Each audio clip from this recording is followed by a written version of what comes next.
How's it going, guys? We're back in the world of the first Descendant, and today I have a very special treat for you. I've been putting a lot of effort into making a Lepic build. It's been very clear to me that the direction of the first Descendant is moving a bit away from the burst Lepic build. In the community right now, that the burst Lepic build is very popular. I still see a lot of people actively building for it, and while I do think that build has its place, it's very clear that we're going to need to shift in a direction where we have multiple builds for multiple things. Right now, most of the Lepics I see are pretty much incapable of being able to do anything outside of their burst build. And then they have some like pretty mediocre mobbing build where they're not very effective and to some degree very reliant on other Descendants or just playing other Descendants. And I know a lot of players really like Lepic. So in today's video, I'm going to be going over technically three builds. We're going to shout out another creator for his build that we will be swapping to whenever we get the ability to do the thesaga stuff that's coming with the 29th update. If you don't know what I'm talking about, I did a recent video going over the patch updates. I'll have that linked in the description so you know what I'm talking about. With that long intro out of the way and me explaining the idea behind the philosophy of the build, let's go into the build. Alright, so now we are on the build section. We're going to be going over three builds: the mobbing, the dungeon, and the bossing / burst build. I didn't actually talk about the dungeon in the beginning, but I'll quickly go over this too. I probably should include this in the intro. But the reason why I'm going over a dungeon build is very simple.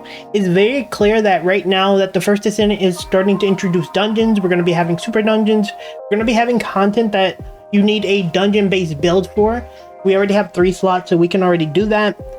So I'm trying to move with the intention of doing things for the future, not just for the now. Obviously, I did that with my Ajax build.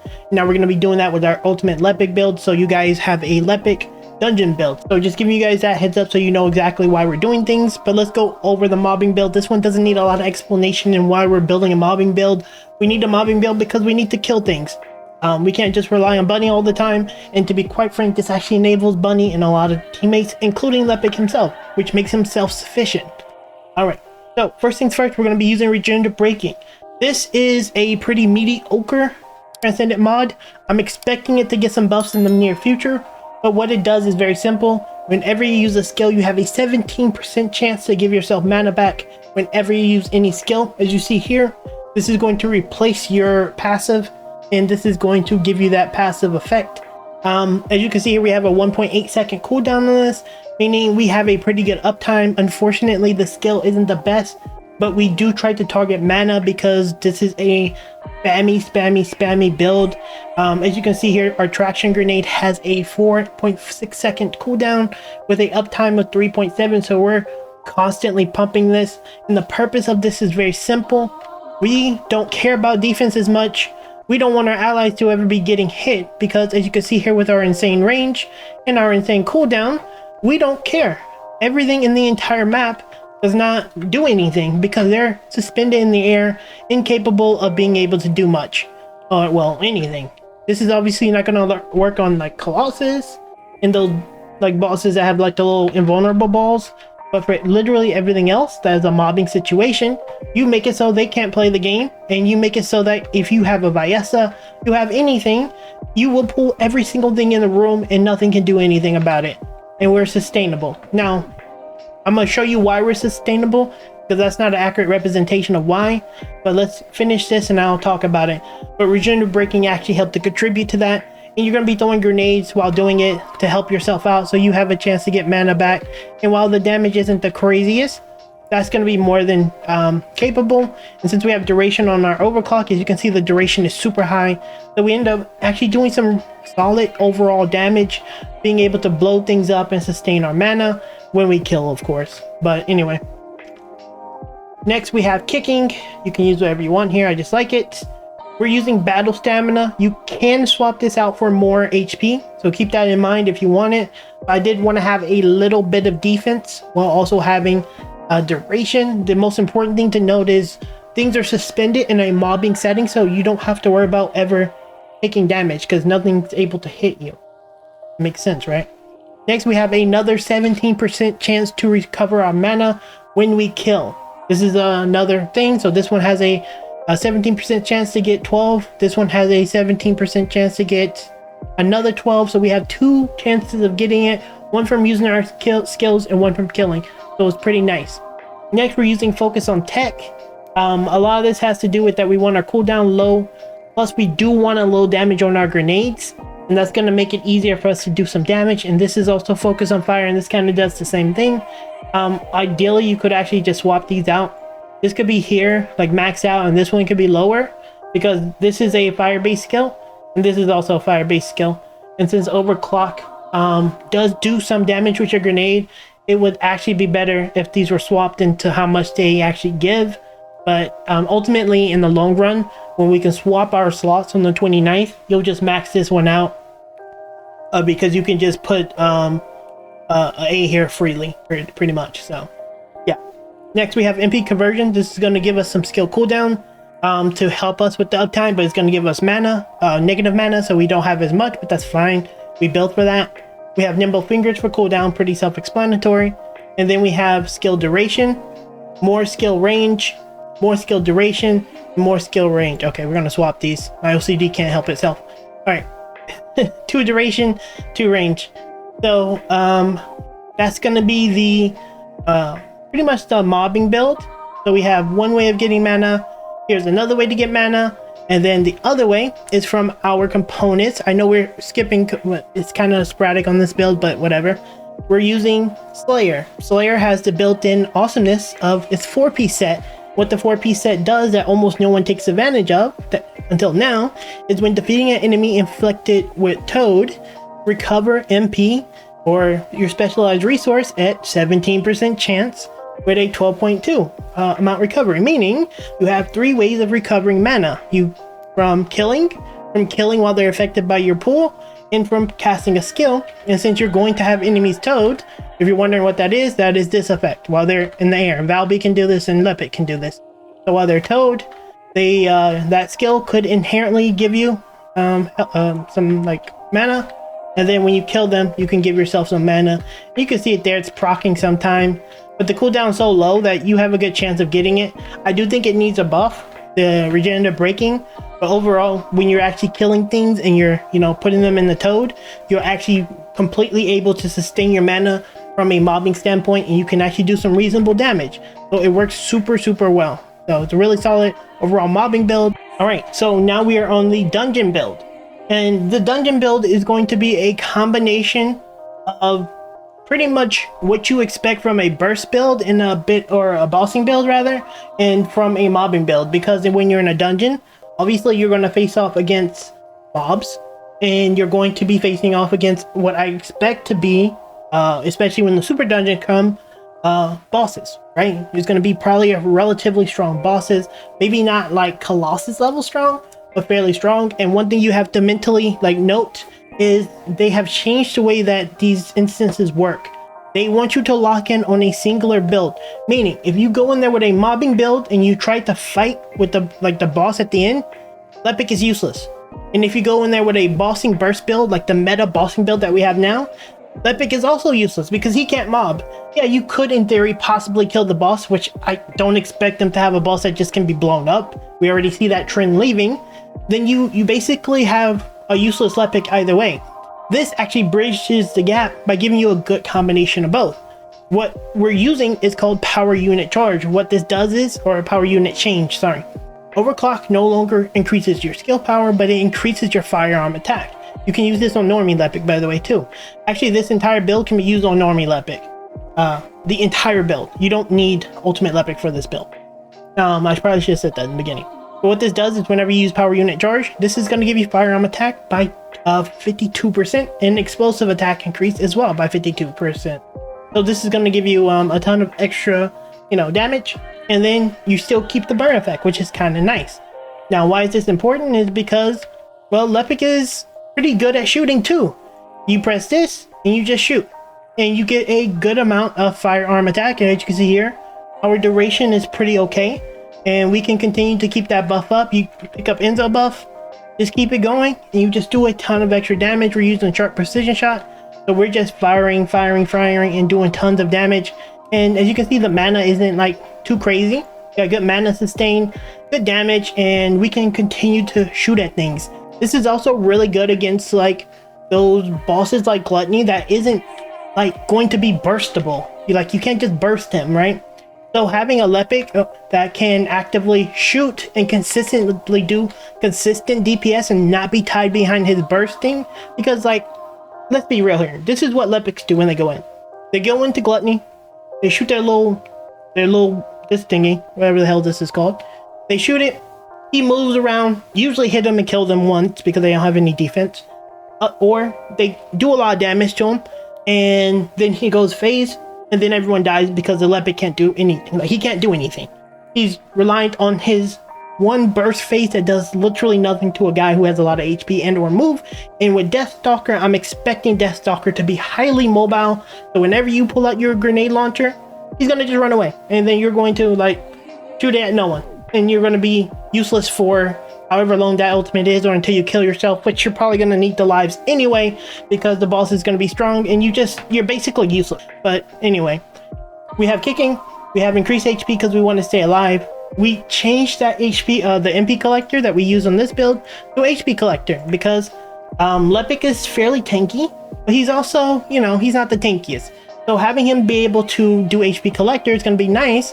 And also, because we have decent range on this, we can actually pull. Remember, this is a dungeon build, so you're going to be able to pull. It's not the best cooldown compared to, the mobbing build, but you still have pretty insane range. You can even give up a little bit of range if you want to for something else, like defense or whatever you want.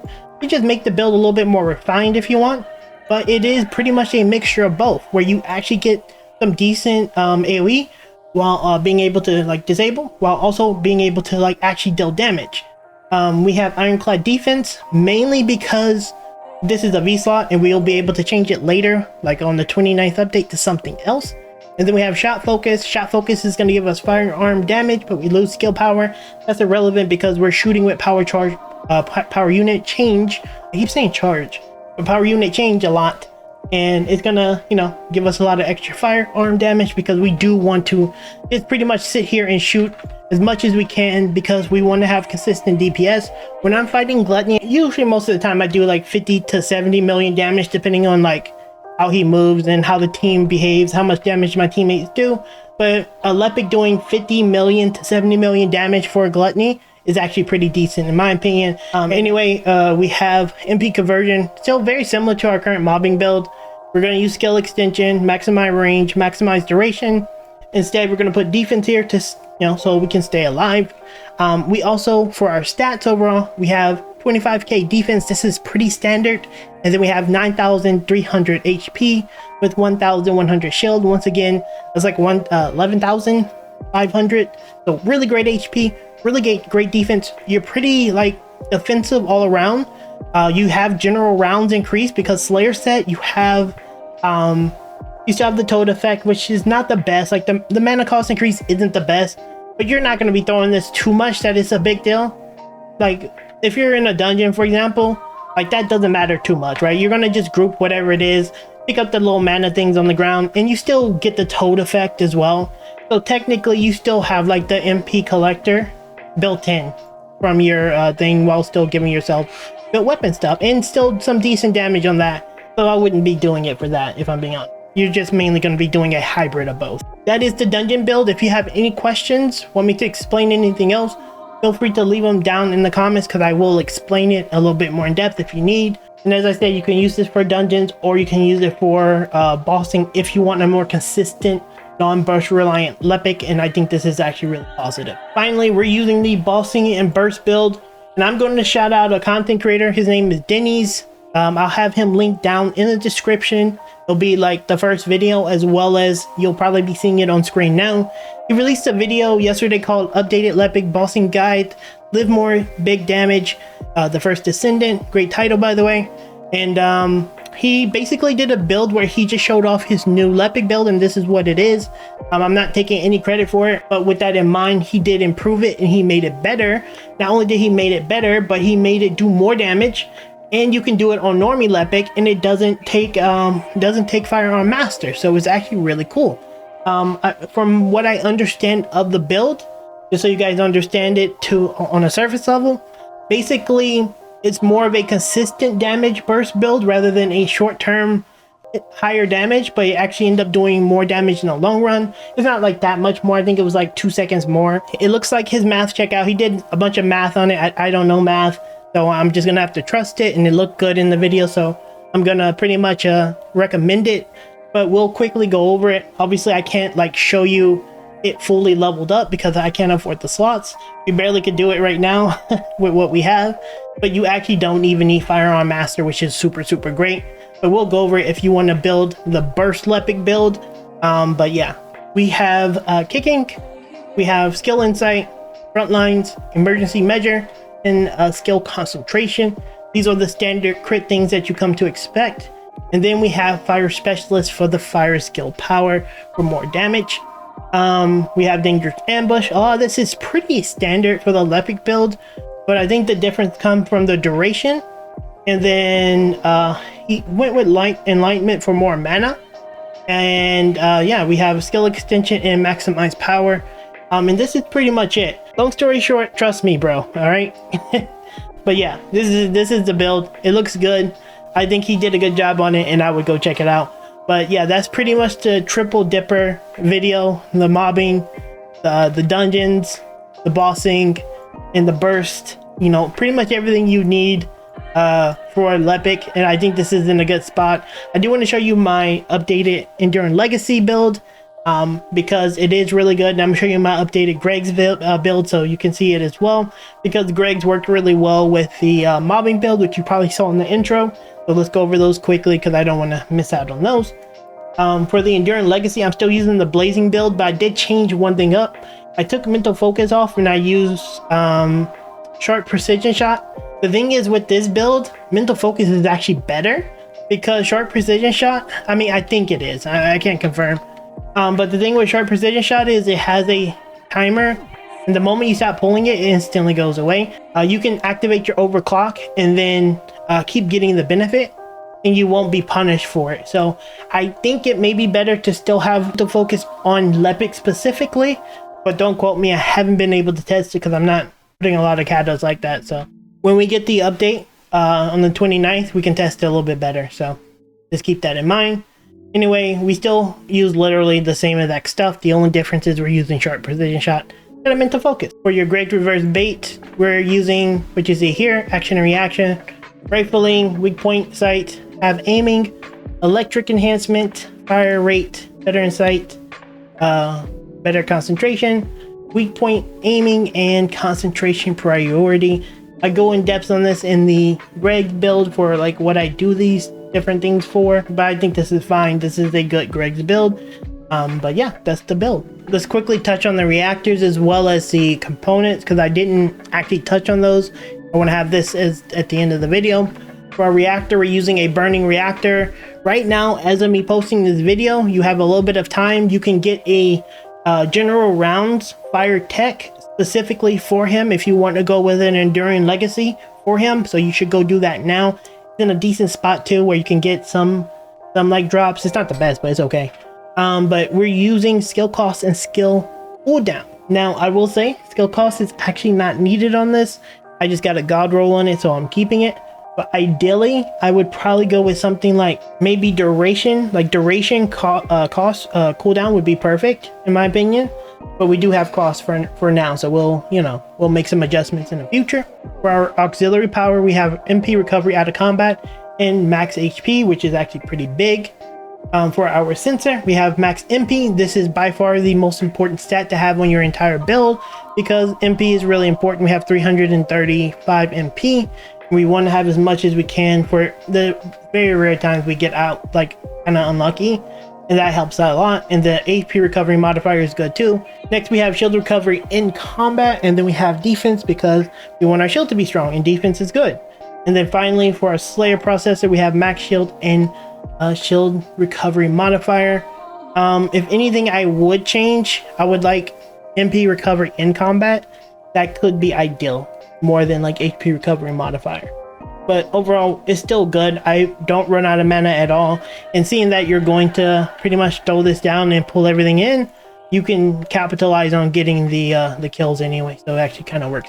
And there you have it. That is my perfected 3-build Lepic build.